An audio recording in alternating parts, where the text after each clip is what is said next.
In 32 years, this is the absolute worst I've ever seen, and I've deployed to probably 10 different tornado sites around the southeast U.S. to help out and to be a part.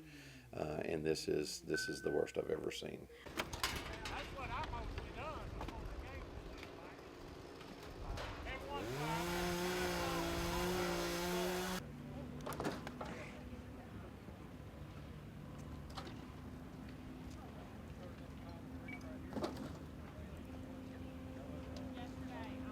You know, you hear people say it was over in a second. You don't think about that. Literally, it was 10 was just that seconds fast. and it was gone. And so I made sure they were good. I walked outside to kind of see what the debris looked like. I thought maybe we'd have some trees down, and just looked around and there were no houses left. And then I saw them walking out their steps, coming down, screaming. And that's all you could hear, is just people screaming throughout the neighborhood.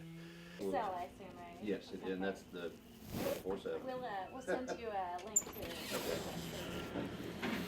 Shannon's here with some more.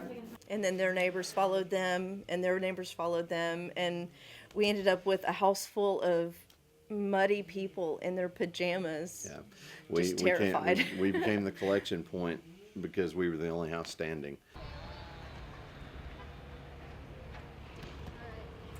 I think it was probably about 15. Yeah, and we had a lot of babies, a lot of very scared little babies that we were cutting their clothes off and making sure that there wasn't anything bleeding on them, and they were just screaming, and it was just, and we kept them calm, and our teenage kids were just amazing. They just went into action, and they held those kids and got them calm, and one of the little girls, it was the ones next door, she said, "I don't want to leave the house that stayed up." And that just, I was like, that's why our house stayed up, because they needed a place to go.